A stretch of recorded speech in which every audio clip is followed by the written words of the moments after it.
on en parle dans notre duel politique avec Chloé Ridel. Bonjour et bienvenue. Eurodéputée et porte-parole du Parti Socialiste, et avec également Yohann Gillet. Bonjour et bienvenue à vous. Bonjour. Députée RN du Gard et porte-parole du Rassemblement National. La ministre de la Culture qui veut faire payer l'entrée de la cathédrale Notre-Dame de Paris. Vous en pensez quoi, Yohann Gillet, pour ou contre ? Écoutez, il y a deux sujets. Il y a d'abord le sujet des touristes.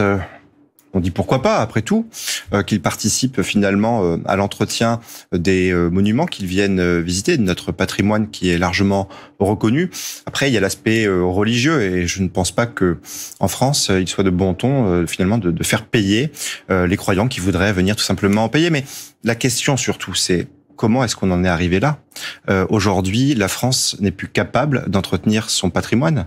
Aujourd'hui, la France, d'ailleurs, ne l'entretient plus depuis bien longtemps, et on a des églises un peu partout en France, bien qui ne sont pas entretenues. Les collectivités locales n'ont plus les moyens de les entretenir parce que les gouvernements successifs font les poches aux collectivités locales. Vous êtes d'accord, Chloé Ridel, ou pas ? Je suis assez d'accord.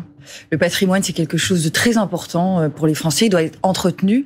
Et l'idée de facturer l'entrée de Notre-Dame pour les touristes est une bonne idée, puisque c'est un monument incontournable de Paris. Ça pourrait aussi contribuer à tous les travaux qui ont dû avoir lieu suite à l'incendie de Notre-Dame. Mais on peut pas faire payer l'entrée de Notre-Dame pour les gens qui viennent y prier. Oui, ça, pour l'instant, c'est pas l'idée. Elle parle bien des touristes, la ministre de la Culture. Elle parle d'un prix de 5 € qui serait un prix symbolique, et elle dit, en gros, ça pourrait sauver toutes les églises de France. À l'étranger, ça se fait, effectivement, de faire payer l'entrée de ces monuments-là. Là, ça montre que la ministre de la Culture est totalement déconnectée des réalités. Parce Pourquoi ? que combien ramènerait ce prix de 5 € par entrée ? Dire que ça viendrait... Elle dit 75 millions d'euros par an. Si elle pense qu'avec 75 millions d'euros, on va réussir à entretenir tout le patrimoine que nous avons en France, elle se trompe totalement, et ça veut dire qu'elle est totalement déconnectée de la réalité. Moi, des églises dans ma circonscription, j'en ai un certain nombre, et quand on voit le coût de ravalement, ne serait-ce que d'une église, eh bien, on voit très bien que 75 millions d'euros ne seront pas suffisants. Donc moi, j'ai peur qu'elle prenne aussi ce prétexte, eh bien, pour que le gouvernement ne mette plus 1 euro sur ce budget et se contente finalement des 75 millions d'euros que pourrait ramener cette entrée payante pour entretenir notre patrimoine, ce qui serait très largement insuffisant. Un espèce de désengagement de l'État au moment où on parle justement du budget. Chloé Ridel, vous y croyez, de dire en fait on va laisser payer les touristes, comme ça l'État peut se désengager et s'occupe plus de ça ?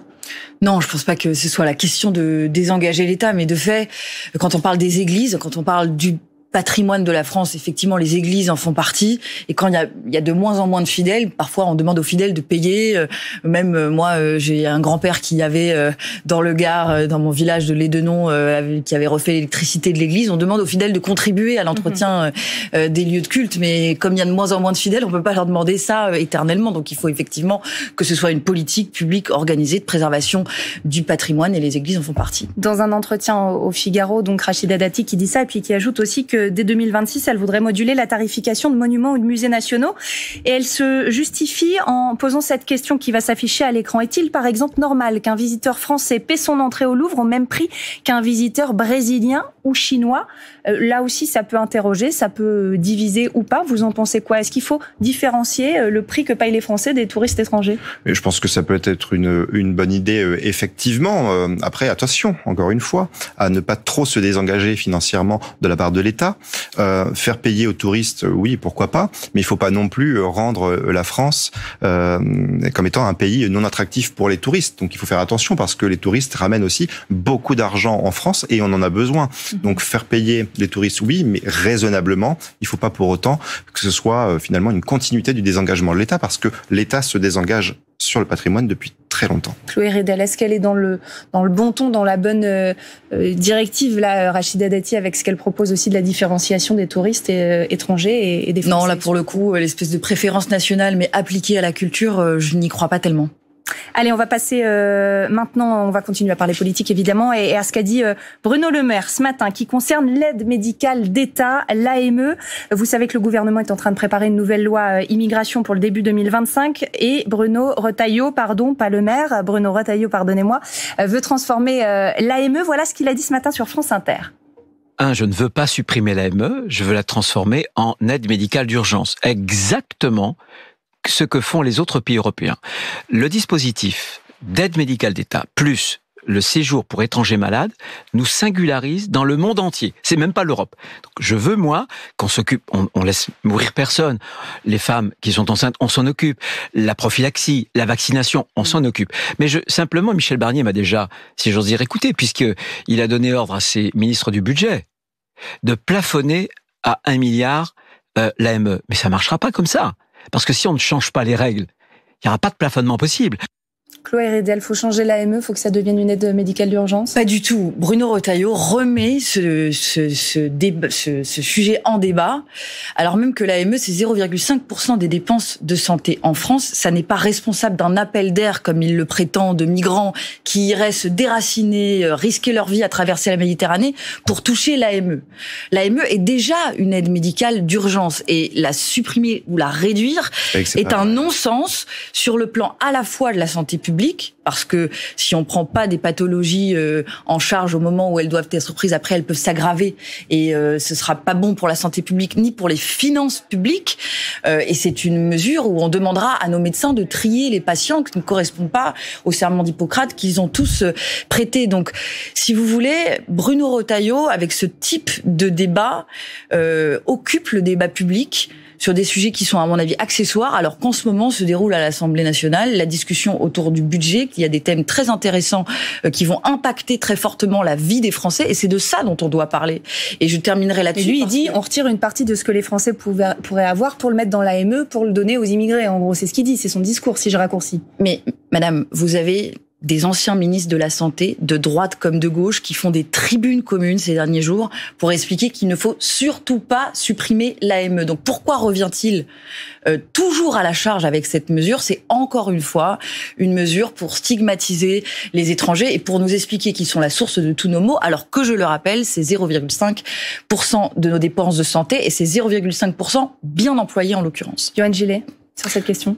Bruno Retailleau a évidemment raison. La transformation de l'aide médicale d'État en aide médicale d'urgence, c'est une mesure qui est noir sur blanc dans le programme de Marine Le Pen. Donc je ne vais pas vous dire l'inverse. Donc il vous pique vos idées, quoi. Je pense qu'il a raison. Mais tant mieux qu'il nous pique nos idées, si ça peut être mis en œuvre. Il n'y a qu'un malheur, c'est que Bruno Retailleau, LR, devrait aussi dire la vérité. C'est que l'année dernière, le Rassemblement national avait inscrit cette mesure à l'ordre du jour de l'Assemblée nationale et que les LR s'y sont tous opposés très clairement. Et pourquoi est-ce qu'il faut donc transformer cette aide médicale d'État en aide médicale d'urgence? C'est que aujourd'hui, cela permet l'AME de bénéficier de soins qui ne sont pas vitaux, de se recoller par exemple les oreilles. Vous pouvez vérifier sur le site de la Sécurité sociale, c'est inscrit noir sur blanc, de se faire implanter un anneau gastrique pour pouvoir perdre du poids notamment. Il y a tout un tas de mesures qui ne sont pas nécessaires. Vous dites en gros, les personnes qui ont droit à ça, ils l'utilisent pour des raisons esthétiques et pas des raisons vitales. Certains oui, et je vous rappelle que 38%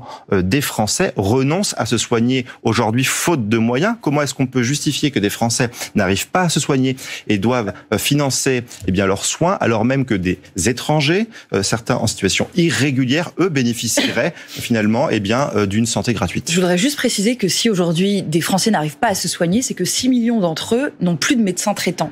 Aussi. Et qu'il y a un septième des Français qui vit aujourd'hui dans un désert médical. Et on sait que le problème des déserts médicaux, il existe depuis 20 ans. C'est-à-dire que c'est un problème vieux de 20 ans et on n'a jamais agi sur le sujet. Et quand les socialistes, à travers la voix de Guillaume Garot et de sa proposition de réguler l'installation des médecins, pas de faire un système où on va dire à chacun où il doit aller, puisque 93% de l'installation restait libre dans ce projet de loi. Mais ça a été refusé, la régulation de l'installation des médecins, notamment par les députés du Rassemblement national. Donc en fait, moi, ce que je dénonce sur la question de l'accès à la santé, c'est qu'on a la solution, mais on n'agit pas parce qu'on refuse, en l'occurrence, le rapport de force avec le syndicat de la médecine libérale. Et ça fait 20 ans que ça dure. Et je peux dire que cette politique de, se plier et courber les chines face au lobby d'intérêt privé contre même l'intérêt général est une tendance dans ce gouvernement. On l'a encore vu très récemment avec le cas du Doliprane, où plutôt que de bloquer la vente, on va dépenser 150 millions millions d'euros d'argent public pour aller prendre 1% du capital, ce qui ne pèse rien et ne sert à rien. Bref, il y a toute une logique dans l'action publique de refuser de traiter les problèmes à la racine et de détourner l'attention des vrais sujets en les accaparant avec des débats sur l'AME, alors que c'est vraiment infinitésimal dans nos dépenses de santé. Vous ne pouvez pas dire que l'AME, c'est pas grand-chose. C'est 1,3 milliard qui était inscrit dans le budget 2025. Alors je me félicite que le budget soit légèrement baissé grâce à la pression que le Rassemblement national a pu mettre. Et tant mieux, mais attention, faut pas mentir non plus aux Français. C'est 1,3 milliard l'AME, mais ce n'est pas le seul dispositif qui vient prodiguer des soins aux étrangers. Il y a d'autres dispositifs. Mais là, en l'occurrence, on parle de l'AME, pardon. Dans l'AME et qui coûtent de l'argent aux Français. Je pense par exemple aux soins prodigués dans les centres de rétention ou dans nos prisons, qui ne sont pas pris sur le budget de l'AME. Donc le financement des soins pour les étrangers, c'est énorme. Du budget de la sécurité. 1,3 milliard. Mais 1,3 milliard, c'est 0,5%. Qu'est-ce que vous répondez à ça? Je vais vous répondre que quand on a augmenté la franchise médicale il y a quelques mois, c'était 900 millions d'euros qu'on a ponctionné aux Français. Donc comment est-ce qu'on peut justifier de ponctionner 900 millions d'euros aux Français, mais de continuer à donner 1 milliard aux étrangers en situation irrégulière en France? C'est pas acceptable. Les Français, ils n'en peuvent plus. Ils ne veulent plus continuer à financer cette immigration massive et cette immigration clandestine. Les étrangers qui sont en situation irrégulière sur le territoire français ont vocation à rentrer chez eux.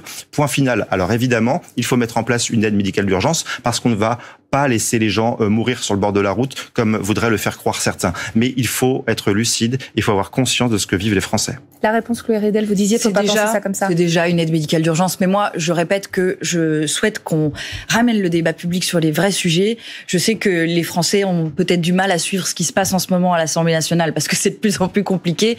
Mais il y a une discussion sur le budget et en l'occurrence, les forces politiques du Nouveau Front Populaire, avec le MoDem, je dois le dire, ont réussi à rééquilibrer le budget de façon beaucoup plus juste, avec notamment hier l'adoption d'un amendement de Philippe Brun sur la défiscalisation des pensions alimentaires qui vont aux parents solos. Donc 82% sont des femmes et 1 sur 3 sont en situation de pauvreté. On a aussi fait passer des mesures qui divisent notamment contre l'évitement fiscal. 60 milliards d'impôts et de taxes. On a fait passer voilà aussi ce que vous avez offert aux Français. Pour aller vers le repas à 1 euro pour tous les étudiants. Donc on est capable d'améliorer ce budget et la crainte qu'on doit avoir et le débat qu'on doit avoir en ce moment, c'est de faire en sorte que toutes ces avancées-là ne soient pas balayées par un 49.3 parce que en fait si le gouvernement utiliserait le 49.3, c'est la copie à prendre ou à laisser sans les amendements et sans tous les enrichissements qu'on a vus depuis. Et ça, je crois que ce serait insupportable parce que Michel Barnier a dit qu'il serait à l'écoute et que ce serait au Parlement. 30 secondes pour répondre. Non mais la gauche se comporte d'une manière